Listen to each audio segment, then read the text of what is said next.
So Care.com is working with the state of Rhode Island. We're the first state to launch this to provide a 90-day subscription to their service for what they call frontline workers. And I think some of the confusion is about what is a frontline worker in this current crisis. And we are defining that really broadly. So if you are having to work while your kids are out of school and you need help with care, you are eligible for this service.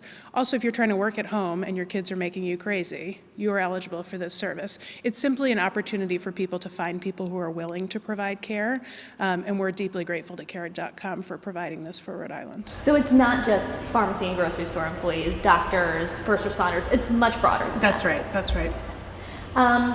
In terms of people who want to help Yeah. by signing up to either provide paid for care or to volunteer, what's your message to them? Yeah, it's actually a personal message for me. I'm the mom of a 5-year-old who's home now, and when we found out schools were going to be closed, one of her preschool teachers immediately reached out to me and said, I know you're going to have to go to work.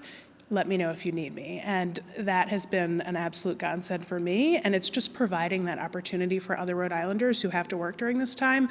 So if you can do that, if you're healthy, if you have an appetite for care for kids or to check in on older adults, we encourage you to go to care.com/RIGIVE and sign up there. If you can volunteer, great. If you're looking to make some money, that's also fine too. We just want to have a network of people so that people who need help can outreach and find someone that works for their family. Some of the questions we were getting yesterday, is it safe to allow essentially a stranger into your home when we've been talking so much about social distancing? Sure. So Care.com has some good resources on their website about questions parents should ask, almost a screening protocol that you should use. It's what I've implemented in my home.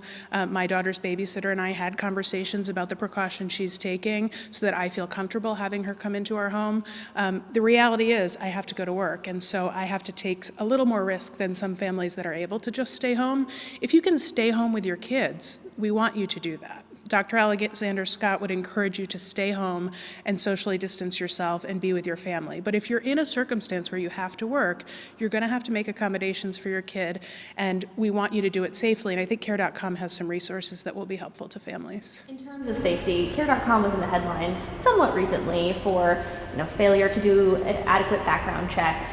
Do you have any concerns, or have you heard from the community about, hey, Care.com has a little bit of a turbulent past? What do you say to folks who might be worried? Yeah, I think the team there learned from that, and they have since implemented robust background checks. Everyone who goes through the Rhode Island portal will go through that check process, and so families that choose someone that came through that site will know that that's been done. But it's also up to families. If they want to do advanced checks on people, they can check references. It's no different than hiring a babysitter from someone that's recommended down the street. As a parent, you make decisions about what you're comfortable with. We're providing this as an opportunity for families to do the same, but hopefully it'll make it a little bit easier for people to find those resources. In terms of the physical daycares that can start to reopen with these new guidelines, what is your message to them as they weigh whether or not to reopen their doors?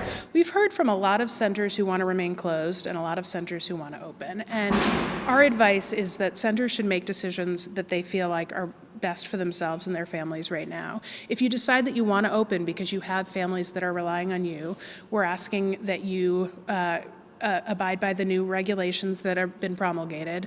We're keeping ratios smaller. We're asking groups not to mix. We're asking that centers establish stable groups of teachers and kids, and that those groups maintain stable throughout this crisis. So we're certainly putting more safeguards in place and trying to respect that some families need to make the choice to send their kids to childcare, and if they do, we want to make it as safe as possible. The things we've been hearing from quite a few people is that their daycare center has closed because of state guidelines, but they're still charging parents. Is there anything that you can say to parents about that? It's an individual center by center thing. Every parent, is going to have to negotiate that with their center. I've spoken to centers who are willing to be flexible and are trying to make things work. I think centers are trying to also stay open and are concerned. I think if the federal government passes a stimulus that provides resources for childcare centers will be able to alleviate some of that burden on parents, but they're trying to keep their staff employed and pay their rent. And so it's a tough time for everyone. Is there anything you can say on the record about what else we might hear from DHS later this week? Yeah, I think we'll be able to put out some clear guidance about the changes that we'll be making to the SNAP program. We've been working with the federal government every day since legislation was passed last week, and so we'll be able to tell SNAP recipients what they should expect through that program. Additionally, our cash assistance clients, we're trying to make it as easy as possible for people to maintain their benefits, and in some cases to get more money into people's hands during this time.